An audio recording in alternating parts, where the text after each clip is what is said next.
എല്ലാവർക്കും എൻ്റെ ഹൃദയം നിറഞ്ഞ നമസ്കാരം. കഥാനേരത്തിലേക്ക് ഏവർക്കും സ്വാഗതം. Welcome to story time. ഒരു കഥ കേട്ടോളൂ. ഞാൻ ഗിരീശൻ. ലോകപ്രശസ്ത എഴുത്തുകാരനും ബുദ്ധസന്യാസിയും സമാധാന പ്രവർത്തകനും കവിയുമായ തിച്ച് നാഥ് ഹാൻ്റെ ഏറെ വിഖ്യാതമായ കൃതിയാണ് ഓൾഡ് പാത്ത് വൈറ്റ് ക്ലൗഡ്സ്. ബുദ്ധൻ്റെ ജീവിതകഥയെ ആധാരമാക്കി എഴുതപ്പെട്ട ഈ കൃതി, ആ കൃതിയുടെ സൗന്ദര്യവും ഹൃദയവും നഷ്ടപ്പെടാതെ മലയാളത്തിലേക്ക് മൊഴിമാറ്റം ചെയ്തിട്ടുള്ളത് പ്രശസ്ത എഴുത്തുകാരനായ കെ അരവിന്ദാക്ഷനാണ്. ഈ കൃതി പ്രസിദ്ധീകരിച്ചിരിക്കുന്നത് തൃശ്ശൂർ കറൻ ബുക്സാണ്. ആ ശ്രേഷ്ഠ കൃതിയിലെ ഒരു ശ്രദ്ധേയമായ കഥയാണ് ഞാൻ ഇന്ന് ഇവിടെ പറയുന്നത്. ശ്രീബുദ്ധനും ഒരു പിടി മണ്ണും. കരുണയുടെ മഹാസാഗരമായ ബുദ്ധനും ഭിക്ഷുക്കളും ഒരു ഗ്രാമത്തിൽ ഒരിക്കൽ ഭിക്ഷയെടുക്കുകയായിരുന്നു. അവിടെ നിന്ന് അല്പം മാറി കുറച്ച് കുട്ടികൾ മണ്ണിൽ തിമർത്ത് കളിക്കുന്നത് ബുദ്ധൻ കണ്ടു. അവർ മണ്ണിൽ വെറുതെ കളിക്കുകയായിരുന്നില്ല. കുട്ടികൾ അവരുടെ ഭാവനാവിലാസത്തിനനുസരിച്ച് മണ്ണും ചെളിയും മണലും വെള്ളവും ചേർത്ത് ഒരു മഹാനഗരം പണിയുകയായിരുന്നു. അവരുടെ ഭാവനാവിലാസങ്ങൾക്കനുസരിച്ച് വളരെയധികം ചന്തമുള്ള ശില്പചാരുതയുള്ള വലിയൊരു ചുറ്റുമതിൽ അവർ പണിതിട്ടുണ്ട്.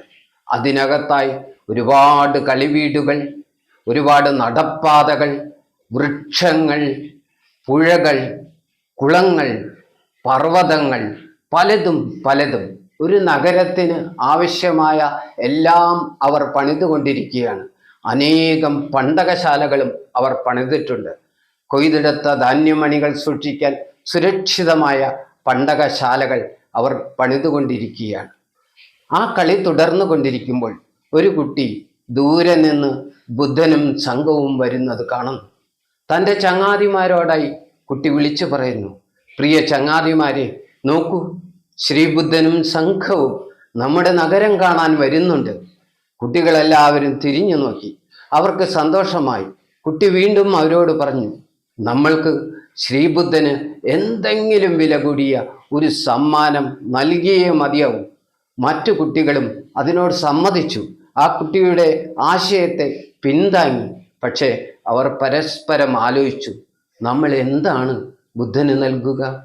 നമ്മൾ കുട്ടികളല്ലേ, നമ്മുടെ കയ്യിൽ ഒന്നും തന്നെ ഇല്ലല്ലോ. അവർ പരസ്പരം ആരാഞ്ഞു. അതിലൊരു കുട്ടി പറഞ്ഞു, ആര് പറഞ്ഞു കുട്ടികൾക്കും എന്തെങ്കിലും ചെയ്യാൻ കഴിയും?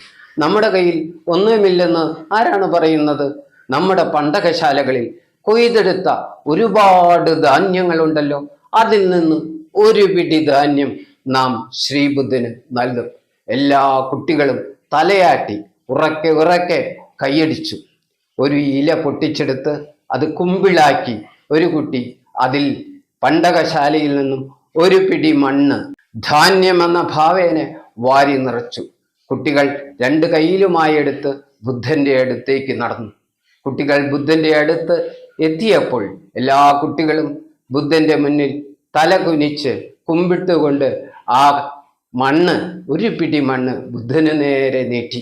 എന്നിട്ട് പറഞ്ഞു, പ്രഭോ, ഞങ്ങൾ കുട്ടികൾ അങ്ങയ്ക്ക് ഈ നഗരത്തിലെ പ്രജകൾ ധാന്യമണികൾ സമ്മാനമായി നൽകുന്നു. ഈ ധാന്യമണികൾ അങ്ങ് സന്തോഷപൂർവ്വം പ്രാർത്ഥനയോടെ സ്വീകരിച്ചാലും. ബുദ്ധൻ കുട്ടികളെ നോക്കി. അവർ കൊണ്ടുവന്ന ഇലക്കുമ്പിളിലെ മണ്ണും നോക്കി. മണ്ണും ജീവനും തമ്മിലുള്ള ബന്ധം വളരെ നന്നായി അറിയുന്ന ആളായിരുന്നല്ലോ ബുദ്ധൻ. ബുദ്ധൻ ചിരിച്ചു. 1000 പൗർണമിയുടെ ചന്തമുള്ള ഒരു പുഞ്ചിരി ബുദ്ധന്റെ മുഖത്ത് വിടർന്നു.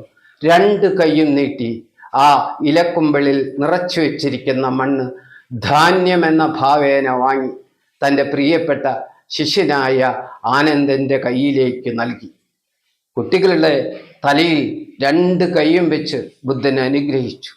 നല്ല കുട്ടികൾ, നിങ്ങളുടെ ഭാവനയെ ഞാൻ അഭിനന്ദിക്കുന്നു. നിങ്ങൾ നൽകിയ ധാന്യമണികൾ ഞാൻ ഹൃദയപൂർവ്വം സ്വീകരിച്ചിരിക്കുന്നു. കുട്ടികൾ ബുദ്ധനെ വണങ്ങി കളിക്കാൻ പോയി. പക്ഷേ ഒരു പിടി മണ്ണ് എന്ത് ചെയ്യണമെന്നറിയാതെ ആനന്ദൻ ബുദ്ധന്റെ മുഖത്തേക്ക് നോക്കി. ആ നോട്ടത്തിൽ ഒരു ചോദ്യമുണ്ടായിരുന്നു, ഈ മണ്ണ് എന്ത് ചെയ്യണം? ഇവിടെ കളയണോ? ബുദ്ധന് യാതൊരു സംശയവും ഉണ്ടായിരുന്നില്ല. ആനന്ദന്റെ അടുത്ത് ശ്രീബുദ്ധൻ പറഞ്ഞു.